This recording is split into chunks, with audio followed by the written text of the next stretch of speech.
اس طرح؟ دیکھیں، پہلی بات یہ ہے کہ ان کو نہیں پتا کہ صوبہ بننے کا طریقہ کار کیا ہے. جس صوبے میں صوبہ بننا ہو پہلے اس صوبے سے قرارداد پیش ہوتی ہے. کیا انہوں نے قرارداد پیش کی ہے؟ جبکہ حکومت پنجاب کی ان کی اپنی ہے، پی ٹی آئی کی ہے. پہلے تو قرارداد وہاں سے پیش ہوتی ہے، اور ہم نے اپنے دور میں قرارداد پیش کی تھی، منظور کرائی تھی. پھر اس کے بعد ہم نے قومی اسمبلی میں لے گئے، وہاں ہم نے قرارداد منظور کرائی. پھر ہم نے ایک کمیشن بنایا، اور آپ کو معلوم ہے کہ یہاں تاج لنگھا صاحب ہوتے تھے، بھٹو صاحب کے ساتھی تھے، اور ان کی اس خطے میں بہت خدمات تھی اور سرائیکی وسیب کے لیے. اور ان کو میں نے اپنا مشیر رکھا، انفارمل غیر رسمی طور پر اس کو میں نے مشیر رکھا. ان کو میں نے اپنے گھر میں رکھا وزیر اعظم کے، اور ہم نے کمیشن بنایا سینیٹر فرت اللہ بابر کی سربراہی میں.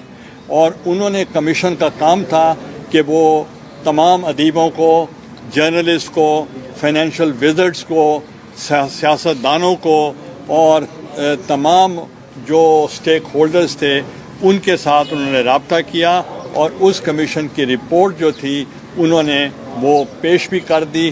اور آج تک میں سمجھتا ہوں کہ آپ میڈیا کی ذمہ داری ہے کہ اس کمیشن کی رپورٹ آپ پڑھیں اور اس کو دیکھیں کہ اس کے اوپر بڑی محنت ہوئی تھی.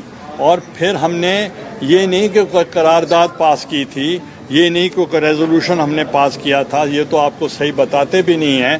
ہم نے وہاں سینٹ میں ہم نے بل پیش کیا تھا، اور بل جو تھا 2/3 میجورٹی کے ساتھ ہم نے منظور کرا لیا، یعنی آئین بن گیا سینٹ میں. مگر ہمارے پاس قومی اسمبلی میں اکثریت نہیں تھی، جس کی وجہ سے 2/3 میجورٹی نہ ہونے کی وجہ سے ہم نے یہ نہیں بنا سکے. میں یہ پوچھنا چاہتا ہوں کہ مجھ سے قبل پہلے کسی حکومت نے جنوبی پنجاب کے سرائیکی وسیب کی کبھی صوبہ بنانے کی بات کی؟ بلکہ جب قومی اسمبلی میں بل پیش ہوا تو یہاں کے جو اب قومی اسمبلی کے اراکین ہیں انہوں نے بھی ووٹ دیا مجھے، انہوں نے بھی مجھے سپورٹ کیا. تو اب وہ یہ کہتے ہیں کہ ہمارے پاس میجورٹی نہیں ہے.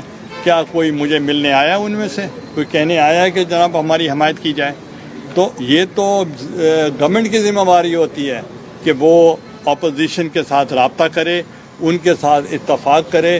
اور میرے دور میں آپ دیکھیں کہ ہمارے پاس صرف ایک ہی سینیٹر تھا، اور وہ تھی خالدہ محسن قریشی صاحبہ. اور اس کے باوجود بھی ہم نے پورے ملک سے 2/3 میجورٹی کے ساتھ ہم نے ووٹ لے کر وہ بل پاس کر لیا سینٹ سے. اچھا گیلانی صاحب، ماضی سال ختم ہونے والا جنوبی پنجاب کا بجٹ جنوبی پنجاب پر خرچ نہیں کیا گیا، حالانکہ وزیر اعلیٰ بھی اس خطے سے ہے. دیکھیں کیا جی وزیر خارجہ بھی یہی کہیں، کیا کہہ رہے ہیں؟ سر وہی میرے سوال میں کہا وزیر خارجہ بھی اسی خطے سے ہیں کہہ رہے ہیں. دیکھیں مجھے نے بھی شکوہ کیا وزیر اعلیٰ سے کہ آپ نے اس بجٹ. دیکھیں میرا یہ سروکار نہیں ہے میں کسی کی رائے پہ اعتراض کروں، میں اپنی رائے دے سکتا ہوں.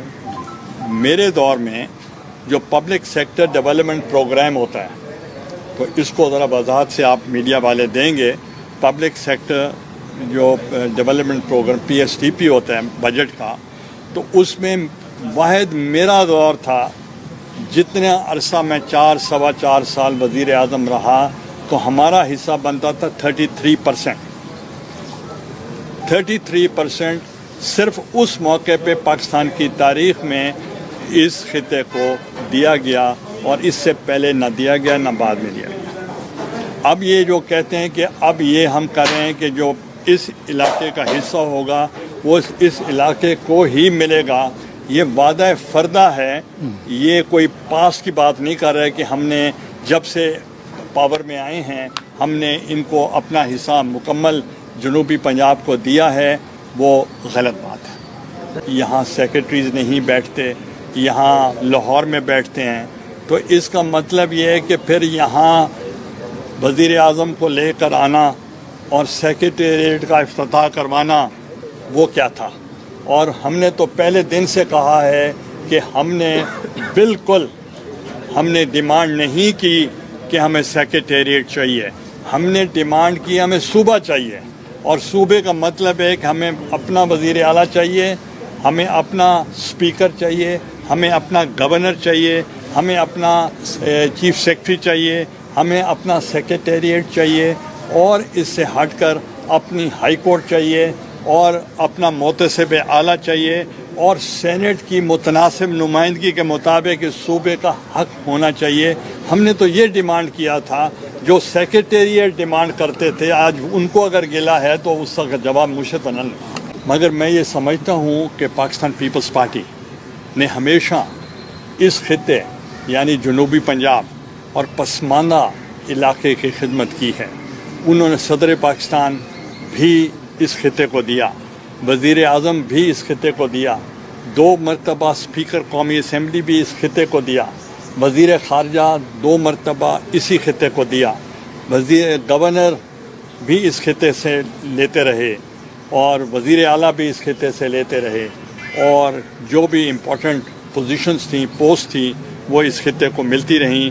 اور میں سمجھتا ہوں کہ یہ ایک محبت تھی ذوالفقار علی بھٹو کی، کہ جو اس کلچر سے وہ بہت ان کو محبت تھی، اور جب ان کی شہادت ہوئی تو اس وقت بھی انہوں نے خواجہ غلام فرید کا ایک کلام تھا، درداں دی ماری ہندڑی علیل ہے، انہوں نے یہ الفاظ بولے۔